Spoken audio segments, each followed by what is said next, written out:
ஸ்ரீ ரேவா காண்டம் 22ஆம் அத்தியாயம் விசல்யையின் தோற்றம். குறிப்பு: கபிலஹிரதம் கார்ஹபத்திய அக்னியிலிருந்து பிறந்த நர்மதை நதியின் மகனான தீக்ஷிணீந்திரனின் உடலிலிருந்து அம்புகளை அகற்றியது. இந்த நிகழ்வு வேறு எந்த புராணத்திலும் காணப்படவில்லை. எனவே இது இந்த ஆசிரியரின் ஒரு சிறப்பு பங்களிப்பாகும். கபிலா நதியில் நீராடுவதன் மூலம் மனித உடல்களில் உள்ள பாவங்கள் என்ற அம்புகளை அகற்றுவதில் நர்மதை நதியின் ஆற்றல் மீது முக்கியத்துவம் கொடுக்கப்பட்டுள்ளது. இனி மக்களுக்கு அற்புதமானதுமான எல்லா பாவங்களையும் அளிக்கும் விசல்யை எவ்வாறு தோன்றியது என்பதை நான் தமக்கு விவரிக்கிறேன். பிரம்மதேவரிடமிருந்து மனதினால் ஒரு மகன் பிறந்தான். அவன் முக்கியவஹ்னி. அவன் மிகவும் நீதி உள்ள ஒரு முனிவனாவான். தக்ஷனின் மகளாக கருதப்படும் ஸ்வாஹா தேவி அவனது மனைவியானாள். மாமன்னரே, அவளுக்கு 3 மகன்கள் பிறந்தனர்: ஆகவனீய அக்னி, தக்ஷிணாக்னி மற்றும் 3வது கார்ஹபத்தியம். இந்த 3னாலும் 3 உலகங்களும் நிலைநிறுத்தப்படுகின்றன. இந்த கார்ஹபத்திய அக்னி பத்மகா மற்றும் சங்ககு என்ற 2 சிறந்த மகன்களை பெற்றெடுத்து அவர்கள் இருவரும் சிறந்த அக்னிகள். கார்ஹபத்திய அக்னி நர்மதை நதியின் கரையில் தங்கி பெரும் தவம் செய்து ருத்ரனை வழிபட்டது. அது மிகுந்த மன ஒருமைப்பாடும் தன்னடக்கமும் கொண்டிருந்தது. இவ்வாறு அது 10,000 ஆண்டுகள் கடுமையான தவம் செய்தது. மகிழ்ந்த காளை சின்னம் கொண்ட அந்த பெருமான் அதனிடம் உரையாடினார்: மிகவும் மதிக்கப்படுபவரே, உங்கள் மனதில் உள்ளதை கூறுங்கள். நீங்கள் விரும்புவது பெறுவதற்கு மிகவும் கடினமானதாக இருந்தாலும் நான் சந்தேகமின்றி அதை தங்களுக்கு வழங்குவேன். அக்னி கூறியது: மகேஸ்வரரே, உங்கள் அருளால் இந்த மிகவும் மதிக்கப்படும் நர்மதை நதியும் மற்ற 16 நதிகளும் என் மனைவிகளாக இருக்கட்டும். என் விருப்பப்படி அவர்களிடமிருந்து சிறந்த மகன்களை நான் பெறுவேன். மகேஸ்வரரே, இந்த வரம் மட்டும் எனக்கு வழங்கப்படட்டும். ஈஸ்வரனார் கூறினார்: பெரிய விழிகளை உடைய தீக்ஷ்ணி என்ற பெயருடைய இந்த சிறந்த நதிகள் உங்கள் மனைவியர் ஆவார்கள். சந்தேகமின்றி அவர்கள் வேதங்களில் நன்கு அறியப்பட்டவர்கள். அத்பரத்தில் யாகத்தில் நினைவு கூறப்படும் அக்னிகள் அவர்களின் புதல்வர்களாவார்கள். எல்லா உயிரினங்களும் அழியும் வரை அவர்கள் தீக்ஷண்ய என்ற பெயரால் மிகவும் புகழ் பெற்றவர்களாக திகழ்வார்கள். இப்படி கூறிய பிறகு மகாதேவனார் அங்கேயே மறைந்து போனார். சிறந்த நதியான நர்மதை அவரது மனைவியானாள்.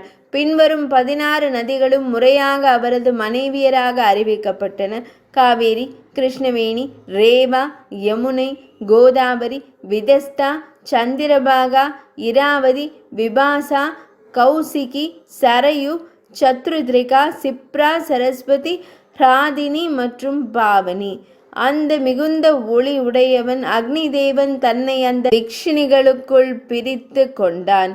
கணவரின் மீறிய செயலால் சுசி எனப்படும் தீக்கள் நர்மதை மற்றும் பிற திக்ஷிணிகளின் புதல்வர்களாக பிறந்தனர். இவர்கள் அனைவரும் திக்ஷண்யபர்கள் என்று நினைவு கூறப்படுகிறார்கள். திஷ்ணீந்திரா என்ற பெயர் பெற்றவன் நர்மதை நதியின் மகனானான்.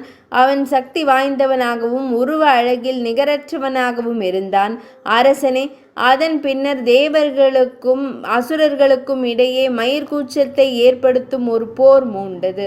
அது 3 உலகங்களிலும் மயதாரக போர் என்று புகழ் பெற்றது. மாயா மற்றும் தாரா ஆகியோரை தலைவர்களாக கொண்ட மிகவும் கொடிய தைத்தியர்களால் தேவர்கள் தாக்கப்பட்டனர். அவர்கள் பயந்து பகவான் ஸ்ரீ மகாவிஷ்ணுவிடம் அடைக்கலம் புகுந்தனர். ரிஷிகேசரே, இந்த கொடிய ஆபத்திலிருந்து எங்களை காப்பாற்றுங்கள். மாயா மற்றும் தாரா ஆகியோரை தலைவர்களாக கொண்ட அனைத்து தைத்தியர்களையும் அழித்து விடுங்கள். இவ்வாறு கூறப்பட்டதும் பகவான் 10 திசைகளையும் நோக்கினார். அப்போது போர்க்களத்தில் பாவகனையும், அதாவது அக்னி தேவனையும், திஷ்ணியிடம், நர்மதையின் மைந்தனே, இந்த மிகவும் கொடிய அசுரர்களை எரித்துவிடு என்று கூறினார். இவ்வாறு கூறப்பட்டதும் பாவகன் மற்றும் மாருதன் ஆகிய அந்த 2 தேவர்களும் மாயன் மற்றும் தாரன் ஆகியோரை தலைவர்களாக கொண்ட அனைத்து தைத்தியர்களையும் எரித்துவிட்டனர். எரிக்கப்படும் போது அவர்கள் நெருப்பு மற்றும் சூரியனை போன்ற தெய்வீக ஆயுதங்களால் அக்னியை சூழ்ந்து கொண்டனர். அவர்கள் 100கணக்கான மற்றும் 1000கணக்கான எண்ணிக்கையில் இருந்தனர். ஆயுத கூட்டங்களுடன் இணைந்து அக்னியும் அந்த மகா அசுரர்களை எரித்தது.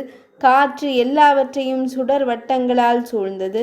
இவ்வாறு தீயால் சுடப்பட்டு சுடர்களால் சூழப்பட்ட அந்த தைத்தியர்கள் பாதாளம் சென்று ஆயிரக்கணக்கில் நீருக்கடியில் தங்களை மறைத்து கொண்டனர். அதன் பிறகு அனைத்து தேவர்களும் நர்மதை நதியின் அழியாத இளைய மகனான அக்னியை வணங்கி போற்றி ஸ்வர்க்கம் திரும்பினர். அளவற்ற பேரொளி கொண்டவரும் நெருப்பு தேவர்களால் சூழப்பட்டவரும் அம்புகளால் நிறைந்தவருமான ரேவையின் மகன் அவளை காணும் ஆவலுடன் விரைவாக நர்மதையிடம் வந்தார். ஆயுத கூட்டங்களால் கடுமையாக காயமடைந்த தன் மகனை கண்டதும் புண்ணிய நீர் கொண்ட நர்மதை நதி அதிர்ச்சியடைந்து எழுந்தாள். தாய்ப்பால் சுரந்ததால் அவளது மார்பகங்கள் சிலிர்த்தன. பால் சுரக்கவே அவள் அவனை தன் இரு கரங்களாலும் தழுவினாள். ஆயுதத்தால் காயமடைந்த மகனை தன்னுடன் அழைத்து கொண்டு அவள் கபில ஹிரதத்தில் நுழைந்தாள். பாவங்களை போக்கும் அந்த கபில ஹிரதத்தில் நுழைந்த உடனேயே அவள் முள் தைத்திருந்த அவனை உடனடியாக முள் நீங்கியவனாக ஆக்கினாள். அவளுடைய மங்களகரமான நீரில் நுழைந்த பின்னர் அவன் முள் நீங்கியவன் ஆனதால் கபிலா நதி அறிஞர்களால் விசல்யா என்றும் அழைக்கப்படுகிறது. தூய்மையானவர்களும் பரிசுத்தமானவர்களும் மன ஒருமைப்பாடு உடையவர்களுமான மற்றவர்களும் கூட பாவம் என்னும் முட்களிலிருந்து விடுபடுகிறார்கள். மரணத்திற்கு பிறகு அவர்கள் ஸ்வர்க்கம் செல்கிறார்கள்.